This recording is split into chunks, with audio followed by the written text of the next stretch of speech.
Greetings and welcome to the channel. My name is Dr. Nana Gyesie, transformational coach and life shaman here at Inner Mileage, where we help folks optimize and transform their lives so they can live their best optimized lives right here, right now. Today we're going to be talking about outsmarting narcissistic abuse, a comprehensive guide for empaths. And the context here is to recognize that empaths are natural givers and healers and intuitive individuals who often attract the attention of narcissists due to the empath's capacity for deep emotional connection. Yet this sensitivity can also render empaths vulnerable to the games and manipulation of narcissistic individuals. And the key to outsmarting narcissists lies in turning vulnerability into power, integrating a multidisciplinary academic approach with practical insights and actionable strategies. And in this video, we explore transformative steps for empaths to navigate and transcend narcissistic abuse. So let's start first with understanding the narcissist playbook. So narcissists operate using predictable patterns such as love bombing, gaslighting, and triangulation. And their goal is to create dependency and maintain control, you see. And so some steps here are to recognize their behavioral patterns. In other words, familiarize yourself with the stages of narcissistic abuse, which are idealization, devaluation, and discard, right? And this knowledge allows you to anticipate and neutralize their tactics.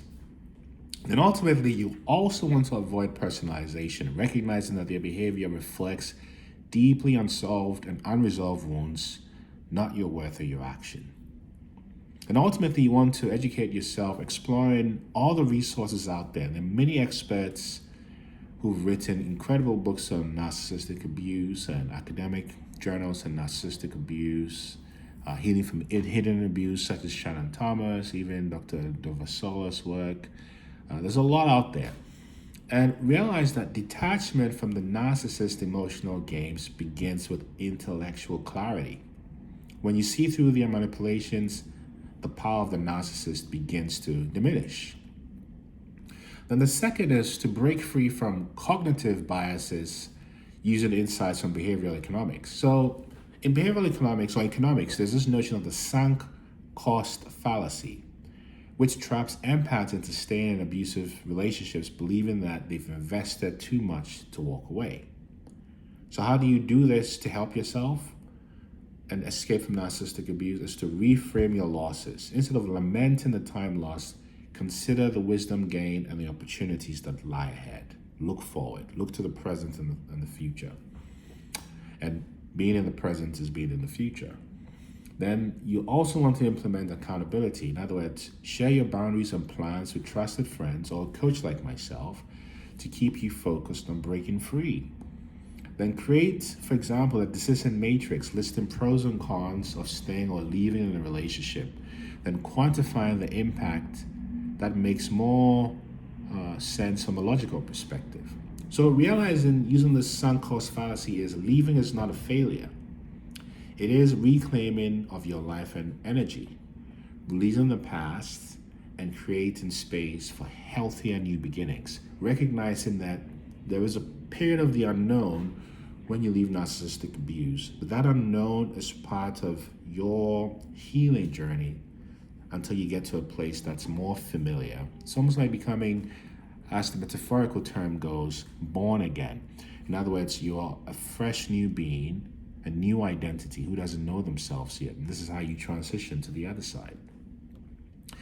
Then ultimately, how do you regain control from a neuroscience perspective? Well, narcissists manipulate through emotional chaos, you see. And this chaos keeps their targets in a state of hyperarousal, stress. And this hyperarousal or stress activates the amygdala, the brain's fear center, and suppresses rational thinking. So how do you negotiate this with yourself is to practice body-based or somatic regulation, because trauma is stored in the body, right? So using body-based techniques such as muscle relaxation, in other words, tensing and relaxing muscles to relax, grounding techniques such as standing barefoot on the ground or taking a cold shower or lifting weights or practicing yoga, for example. Anything that brings you to a body-based consciousness, you see.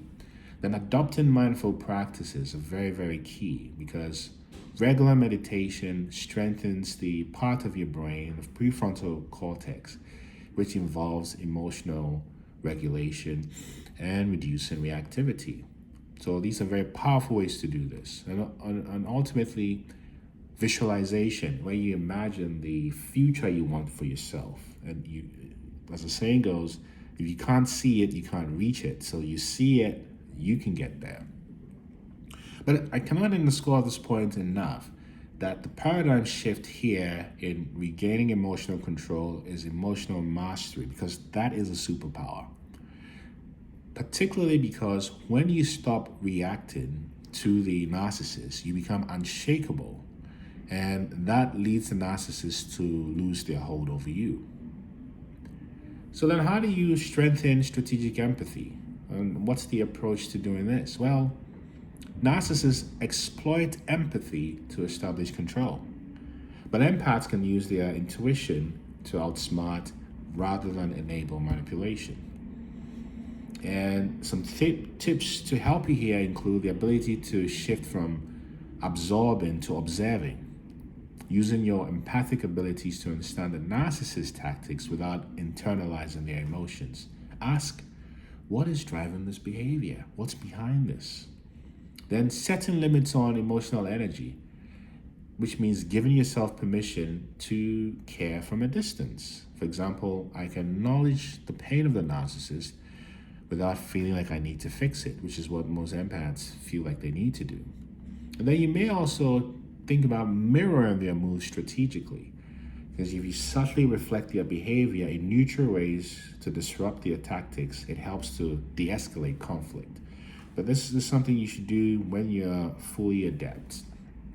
But the recognition here is empathy is not a liability when used wisely. By observing rather than absorbing, you maintain emotional independence while understanding the motives of the narcissist.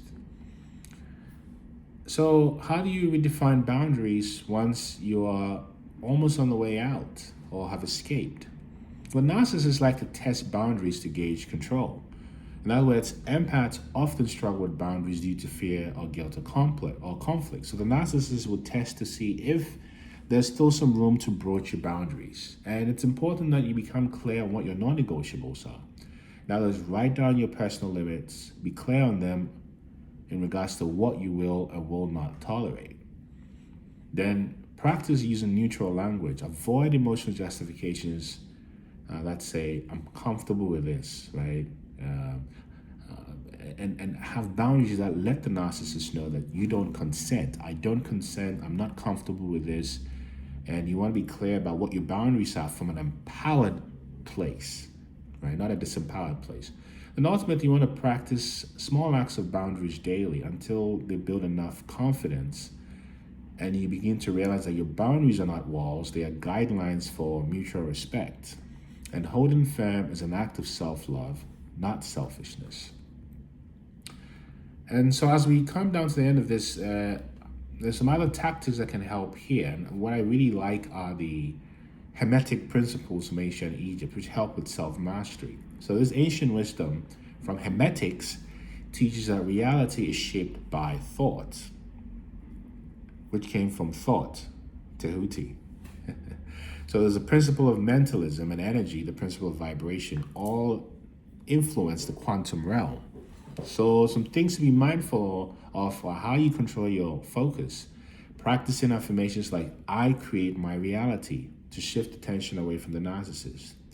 Then transmuting negative energy, which I'll borrow from the principle of polarity, suggests that all negatives can be reframed as positives.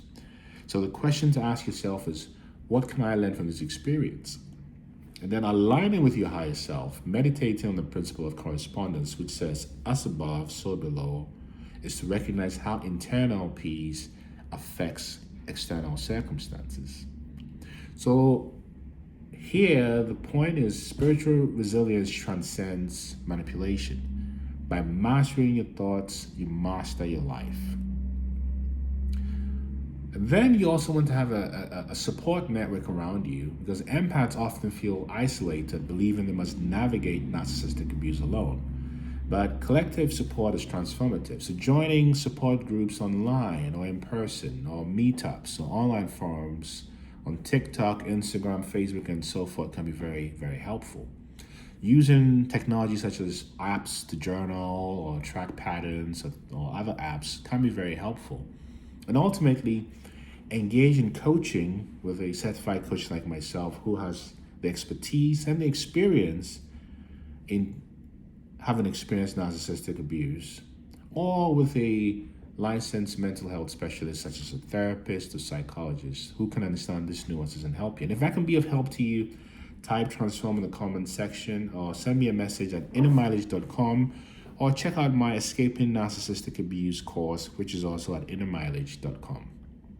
So you realize that narcissistic abuse can lead to post-traumatic growth, where individuals find new meaning and purpose through adversity.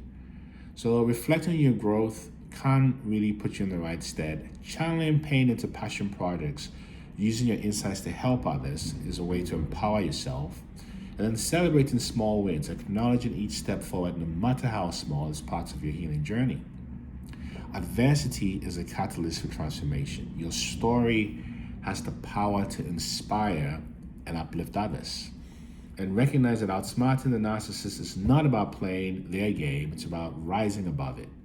And by integrating this multidisciplinary perspective that borrowed from psychology, neuroscience, and behavioral economics, empaths can reclaim their power and turn pain into purpose. We're here to help you. You're not alone. Remember, there's absolutely no one like you. You've gone through an incredible initiation process that is bringing you to your purpose. Keep in touch. Peace.